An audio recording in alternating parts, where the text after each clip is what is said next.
como é que é fazer a primeira cirurgia? É muito... quem faz? Qual momento tu assume a cirurgia? É muito louco isso, né? Tipo assim, como é que você vai cortar o cara a primeira vez? A primeira vez que tá fazendo isso, né? Porque que nem tatuador que tem que tatuar porco antes pra poder tatuar a pessoa. Ou Não, tatuar a gente amigo também. bêbado. Primeiro a gente, né? Você na faculdade ainda faz dissecção de cadáver. Aí durante a residência de cirurgia geral, primeiro você faz partes ali da cirurgia, né? Então você fecha a pele, faz aquilo. Quando você tá no final da faculdade, você já faz alguma coisa. Na primeira cirurgia que eu fiz uma hernia umbilical na faculdade, depois eu fiz uma cesárea na faculdade.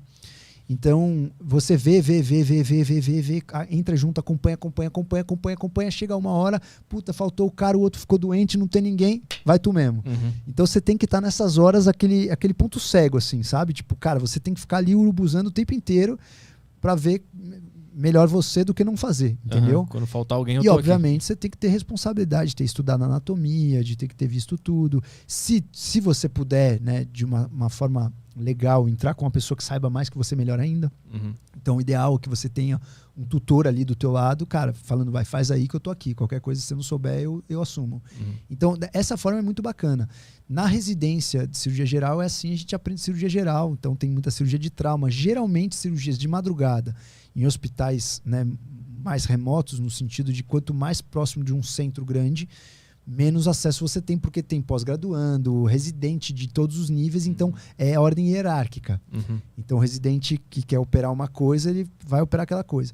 Então tem de tudo. Por exemplo, tem uma situação, eu ia bastante em captação de rim. Então você vai captar um órgão de uma pessoa que morreu. Então nesse momento você pode treinar algumas coisas ali com tecidos nobres. Então você pode treinar uma anastomose venosa, alguma coisa assim. Tu pode fazer coisas além... Não pode. Ali já ia ser feito. Você faz o que já ia ser feito, né? Aí é antiético você... Você não pode usar uma pessoa que está doando o órgão para testar cirurgias como se fosse um cadáver. Não pode. Tá, entendi. Né? Você vai fazer o que já ia ser feito, mas você consegue treinar a mão. Né? Uhum. Você faz sob supervisão. Então você vai conseguindo conquistar passos até o momento que você está apto de fazer cirurgias pequenas. Vou tirar um cisto sebáceo. vou fazer aquilo. Cara, mas em geral tem um momento assim do dia D que você tem que pular do abismo e tirar um estômago do nada, entendeu? Uhum. Eu lembro desses dias D, assim, eu lembro que teve um plantão que eu cheguei e chegou um cara esfaqueado no estômago. Eu tive que tirar metade do estômago do cara e eu nunca tinha tirado nenhum estômago, cara. Eu lembro a amputação que eu tive que fazer no hospital do Jaçanã, cara. O cara entrou na sala, amputação. Nunca tinha feito uma amputação, cara. Tipo, e agora? Como é que eu vou fazer uma amputação, cara? E agora, como é que eu faço? Então, como é que eu faço? Mas aí, cara, se você estudou, se você sabe anatomia... O lance as cirurgias têm muita questão de tecido, muito touch. Você sabe o touch, onde está no tecido, muito pela propriocepção também. Então tem um pouco de tudo. Você tem que saber a técnica, saber a teoria, ir pelo touch, saber a propriocepção, entender a mão. E depois de um tempo, quando você já é um cirurgião um pouco mais avançado, tipo assim, hoje eu posso olhar uma técnica uma vez, alguém fazendo uma técnica num vídeo e reproduzir exatamente igual. Uhum. Então você vai avançando o quanto você consegue lidar com os tecidos. Você já entende. Você vê uma pessoa fazendo uma coisa, depois que você está num nível de proficiência cirúrgica, a sua leitura e a sua computação daquilo é muito rápida. Uhum. Você vê o cara fazendo uma técnica e fala, cara, eu faria isso tranquilo. Então tu fazia cirurgias de forma geral. Tudo que aparecia, sim, tu fazia. 2 anos cirurgião geral, depois eu fiz 3 anos de cirurgia plástica. E aí a cirurgia plástica entrou como? Qual foi o fato que te levou para isso? Cara, na verdade eu tava na dúvida entre fazer cirurgia do trauma e cirurgia plástica. A cirurgia plástica, ela me levou por 2 motivos. Um, estilo de vida, porque cirurgia do trauma você precisa ficar varando à noite. E aí eu gostava realmente de cirurgia de emergência, assim, uma coisa, acho que não tem nenhum cirurgião que não goste. É tipo assim, é uma sensação de poder, cara, que é inenarrável, sabe? Você vê um cara morrendo e em menos de 1 hora você resolve o problema. Tipo, é uma sensação semideus, assim. E o contrário, quando o cara morre, como é que é? Também é devastador, né? Mas assim, quando o cara morre na emergência, já ia morrer. É igual, eu vou fazer uma analogia que você vai entender. Quando você tá na Copa do Mundo, final da Copa do Mundo, o seu time foi para os pênaltis. O seu goleiro. O gol tá garantido. Se você tomar gol, vai ser chato para você? O lance é vai. pegar. O lance é pegar. Então, cara, na emergência, os caras estão pedindo, pelo amor de Deus, pro cara viver.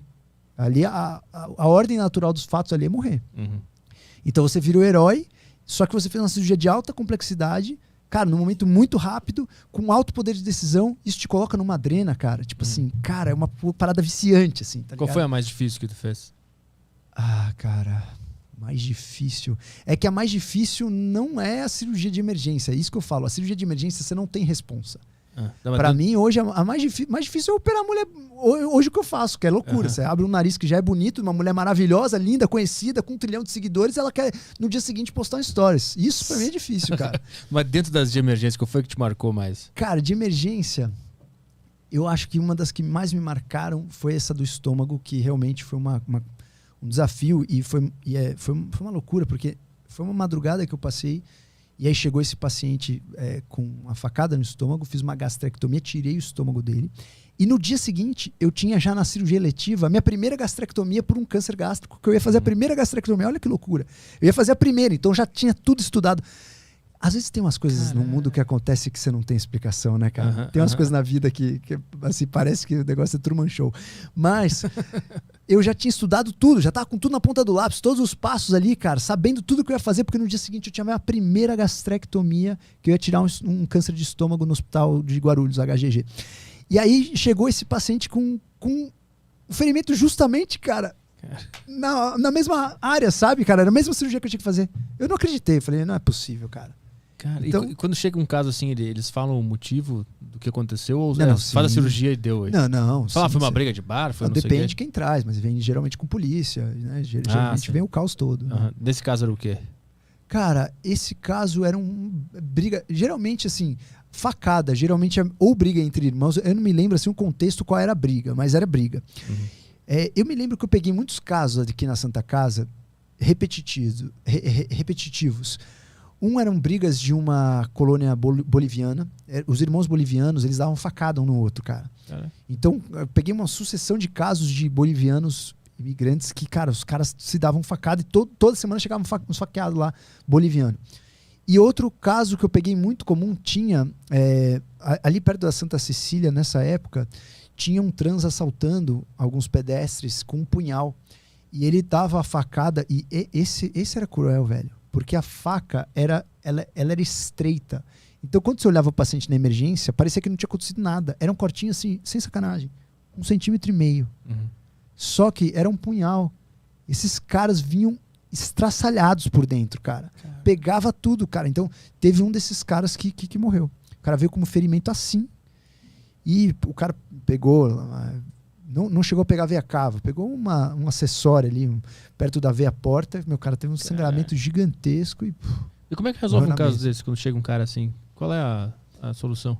Cara, depende de onde ele chegar, né? Tem hospitais tem hospitais que a galera tá mais preparada, tem hospitais que às vezes morre na rua, às vezes morre no centro de atendimento, às vezes morre realmente na mesa, às vezes você salva. Cara, tem que ser muito, muito rápido mesmo, assim, muito. Eu me lembro também, teve um caso que a gente fez uma coisa que todo médico socorrista, né, sonha em fazer, que é toracotomia na sala de emergência. O que é isso? Que é você abrir o tórax do cara sem ser na sala cirúrgica. Porque o que acontece? Quando chega um trauma desse, uma facada, baleada, etc., eles chegam na sala de emergência, você dá o primeiro approach e já manda para o centro cirúrgico. Você não vai operar ele na sala de emergência. Você opera ele no centro cirúrgico. Quando o cara está quase morrendo ou parando ali, ele para ali, em alguns casos, você abre o tórax na sala de emergência. Tipo, isso é a conduta mais, talvez, agressiva que alguém pode ter de uma hora para outra, assim, sabe? Tipo, em 1 minuto você tá dentro do coração do cara. E eu fiz uma toracotomia de emergência que também foi fantástica. Hoje em dia tem poucas indicações, é muito raro você fazer uma toracotomia de emergência. Tipo assim, hoje em dia acho que quase não faz.